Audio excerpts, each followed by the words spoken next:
तुलसी के पास दिया जलाने से क्या फल मिलता है? एक बार माता लक्ष्मी भगवान विष्णु से पूछती है, हे स्वामी, तुलसी के पास दीपक जलाने का क्या महत्व है? और रोज शाम को तुलसी के पास दीपक क्यों जलाया जाता है? इससे मनुष्य को कौन सा फल प्राप्त होता है? तुलसी के पास दीपक जलाने की विधि क्या है तथा दीपक जलाते समय कौन से मंत्र का उच्चारण करना चाहिए? हे स्वामी, कृपया आप मुझे विस्तार से बताइए। तब भगवान विष्णु कहते हैं, हे देवी, आपने आज समस्त मानव जाति के कल्याण के लिए बहुत महत्वपूर्ण प्रश्न किया है। आपके इस प्रश्न का उत्तर देने से पूर्व मैं आपको एक प्राचीन कथा सुनाता हूँ, जिससे आपको सभी प्रश्नों के उत्तर मिल जाएंगे। इसलिए आप इस कथा को ध्यान पूर्वक सुनिए। इस कथा को ध्यान से पूरा सुनने मात्र से ही मनुष्य को 100 वर्ष तक तुलसी के पास दीपक जलाने का पुण्य प्राप्त होता है। फिर माता लक्ष्मी कहती है, हे स्वामी, मैं इस कथा को सुनने के लिए उत्सुक हूँ। कृपया आप इस कथा को सुनाना प्रारंभ कीजिए। तब भगवान विष्णु माता लक्ष्मी को वह कथा सुनाने लगते हैं। हे देवी, पूर्व काल की बात है। दक्षिण दिशा में तुंगभद्रा नाम की एक बहुत बड़ी नदी थी। इस नदी के किनारे पर हरिहरपुर नाम का एक अत्यंत सुंदर नगर बसा हुआ था। उसी नगर में काशी नाम के एक ब्राह्मण निवास करते थे। वे अत्यंत गुणवान और चरित्रवान, धर्म कार्य करने वाले तथा वेदों के मार्ग पर चलने वाले थे। उन्होंने समस्त शास्त्र का अध्ययन किया हुआ था। उस ब्राह्मण की एक पत्नी थी, जिसे लोग दुराचार कहकर पुकारते थे, क्योंकि उसके कर्म ही उसके नाम के अनुसार थे। वह सदैव ही अपने पति को अपमानित करती थी। वह अपने पति को गलत शब्द कहती थी, पति को भयंकर दुख देती थी और अपने पति के लिए कभी भोजन नहीं बनाती थी। उसने अपने पति के साथ कभी भी शयन नहीं किया और कभी उसके साथ प्रेम से व्यवहार नहीं किया। पति के मित्र और परिवार के लोग घर पर आते तो वह स्त्री उनको अपमानित करके भगा दिया करती थी और स्वयं काम भाव से उन्मत्त होकर निरंतर अन्य व्यभिचारिणी स्त्रियों के साथ घूमा करती थी। उसका मन पति को छोड़कर पराये पुरुषों में लगता था। उसने कभी अपने पति से प्रेम से बैठकर बात नहीं की, परंतु पराये पुरुषों के साथ बैठकर बातें करती थी। पराये पुरुषों को मोहित करने के लिए गांव में सज धज कर जाया करती थी। कभी वह वन में किसी वृक्ष के नीचे खड़ी रहकर सुंदर पुरुषों की राह देखने लगती और किसी दुष्ट पुरुष को मोहित करके उसके संग भोग विलास किया करती थी। फिर एक दिन वह दुराचारिणी स्त्री वन में जाकर एक वृक्ष के नीचे खड़ी हो गई। उसका चित्त काम से भरा हुआ था। वह किसी सुंदर कामी पुरुष की राह देख रही थी, किंतु बहुत समय निकलने के बाद भी उस स्थान पर कोई भी पुरुष नहीं आया। इसलिए वह अत्यंत दुखी हो गई और प्रियतम की खोज में इधर उधर देखने लगी। उस दिन उसका सारा परिश्रम व्यर्थ हो गया। वहाँ पर वह खड़ी होकर नाना प्रकार की बातें कहकर विलाप करने लगी। हाय, आज तो इस मार्ग से कोई भी सुंदर पुरुष नहीं आया। अब मैं कैसे अपनी काम वासना को शांत करूं? आज की रात कैसे बीतेगी? वह जोर जोर से विलाप करने लगी। उस जंगल में एक भयानक बाघ निवास करता था। उस पापनी की आवाज़ सुनकर वह जाग गया और उछलकर उस स्त्री का भक्षण करने के लिए उसके पास आ गया। उस भयंकर बाघ को देखकर उस स्त्री के पसीने छूटने लगे। वह भय से थर-थर काँपने लगी। वह स्त्री कुछ करती, इतने में ही उस बाघ ने अपने पंजे से उसे घायल कर दिया और वह स्त्री जमीन पर गिर पड़ी। जमीन पर गिरते ही वह स्त्री चिल्लाते हुए बोली, अरे बाघ, तू किस लिए यहाँ पर आया है? मुझे क्यों मार रहा है? मैं तो यहाँ पर अपने प्रियतम को खोज रही हूँ। तुम मुझे छोड़ दो, मेरा भक्षण करके तुम्हें क्या मिलेगा? उस स्त्री की यह बात सुनकर वह बाघ क्षण भर के लिए रुक गया और हंसते हुए बोलने लगा, हे दुष्टा, आज विधाता ने तुझे मेरा भोजन नियुक्त किया है। तुझ जैसी पापनी स्त्रियों का ही भक्षण करना मेरा काम है, तभी मुझे इस शरीर से मुक्ति मिलेगी। वह स्त्री कहने लगी, हे बाघ, तुम कौन हो? मुझे सच सच बताओ, तुम्हें किस कारण से बाघ की योनि में जन्म लेना पड़ा और तुम मुझ जैसी स्त्रियों का भक्षण क्यों करते हो? पहले मुझे सारी बात बताओ और फिर मेरा भक्षण करो। फिर बाघ कहने लगता है, हे पापनी, मैं तुझे मेरे पूर्व जन्म का वार्तंत सुनाता हूँ, किस कारण से मुझे बाघ बनना पड़ा। पूर्व काल में दक्षिण देश में एक नदी थी। उस नदी के तट पर एक नगरी बसी हुई थी। उस नगरी में मैं निवास करता था। मैं एक ब्राह्मण का पुत्र था और नदी किनारे बैठकर यज्ञ आदि कार्य किया करता था। मैंने उस जन्म में अनेक पापियों के लिए यज्ञ किया और उन पापियों के घर का भोजन किया।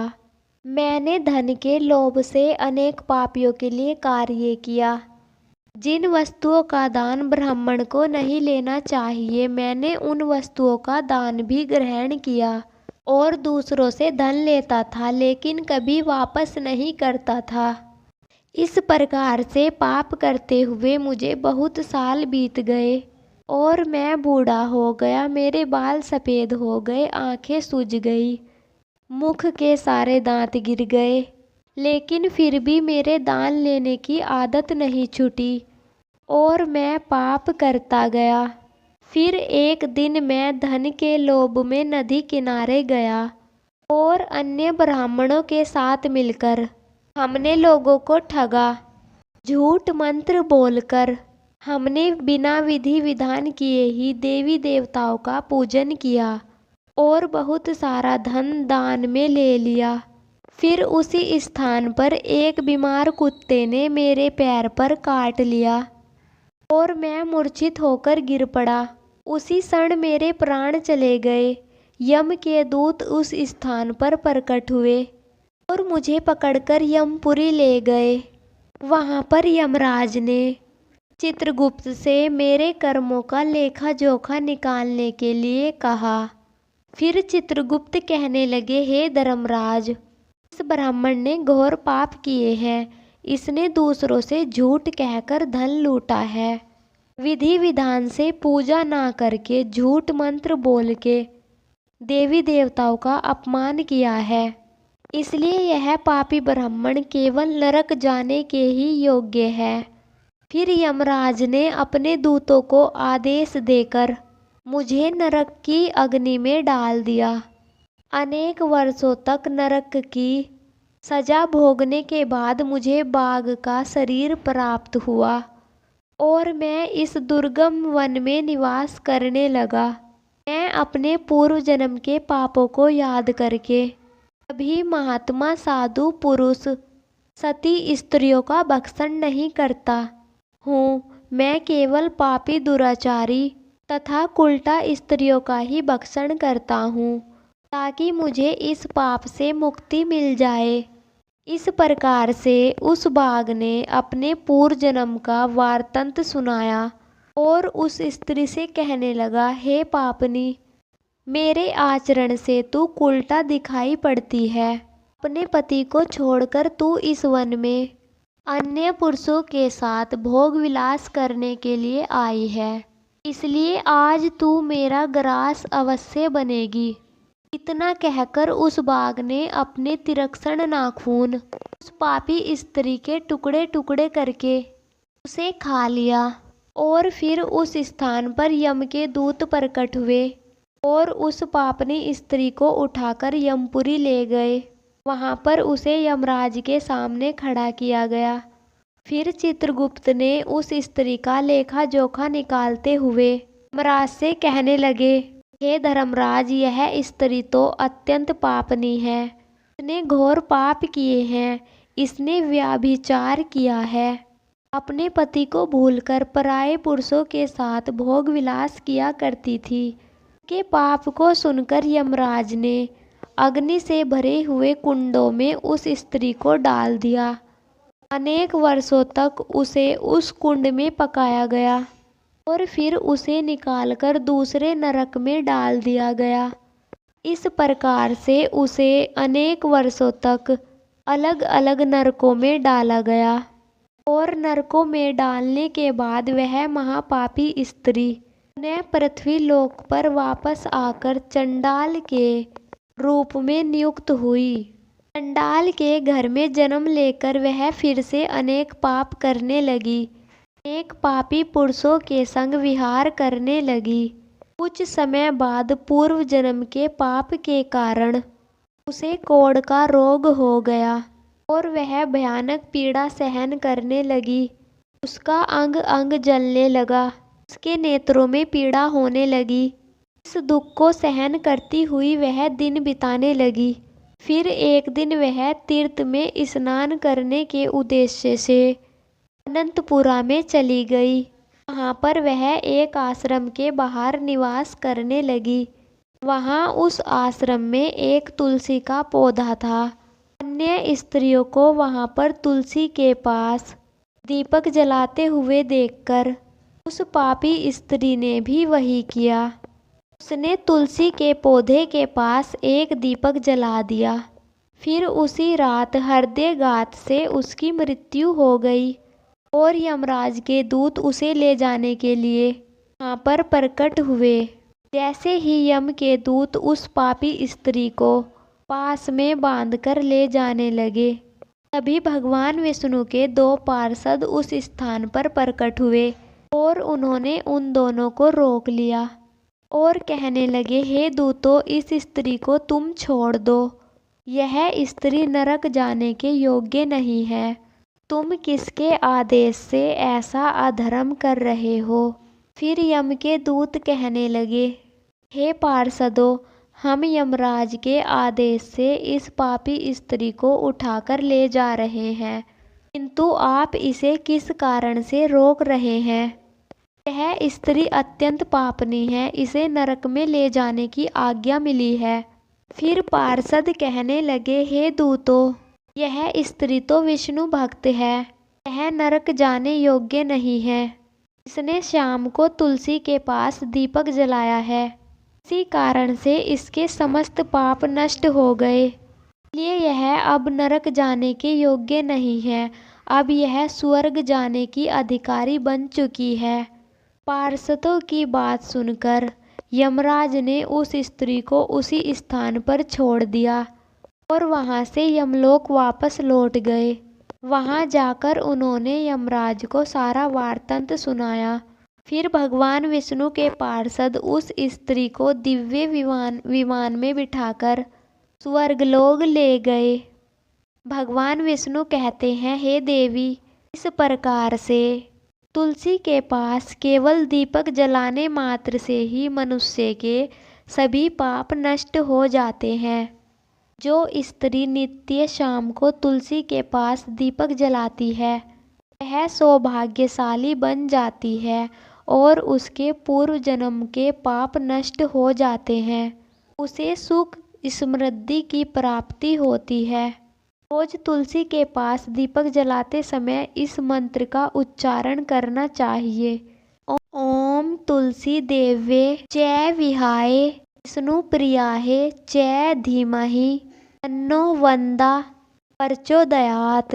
इसका अर्थ होता है, विष्णु प्रिय तुलसी, मैं आपको नमन करती हूँ। मुझे उच्च बुद्धि दो, हे वंदा, आप मेरे मन को रोशन करो।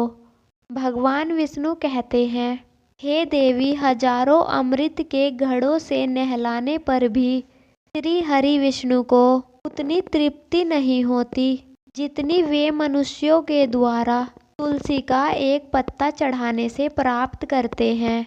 10,000 गोदान से मानव जो फल प्राप्त करता है, वही फल तुलसी पत्र के दान से पा लेता है। जो मृत्यु के समय अपने मुख में तुलसी पत्र का जल पा जाता है, वह संपूर्ण पापों से मुक्त हो जाता है और भगवान श्री हरि विष्णु के धाम जाता है। हिंदू धर्म में तुलसी के पौधे का महत्व सबसे अधिक है। इसकी सबसे पहले पूजा भगवान विष्णु ने की थी। भगवान विष्णु कहते हैं, जिस प्रकार से देवी लक्ष्मी से बैकुंठ को ऐश्वर्य प्राप्त होता है, उसी प्रकार से बैकुंठ में तुलसी के कारण ही पवित्रता प्राप्त होती है। पृथ्वी लोक पर जिस स्थान पर भी तुलसी का पौधा होगा, उस स्थान पर कभी भी बुराई का वास नहीं होगा। ऐसा स्थान सबसे अधिक पवित्र होगा। इसी कारण से हमें हमारे घर में तुलसी का पौधा अवश्य लगाना चाहिए। इस प्रकार से भगवान विष्णु ने तुलसी के पास दिया जलाने का महत्व बताया। वीडियो अच्छी लगी हो तो लाइक करें, शेयर करें और ऐसे वीडियो देखने के लिए हमारे चैनल को सब्सक्राइब करें। फिर मिलते हैं ऐसी ही एक कहानी के साथ। आप सबका धन्यवाद।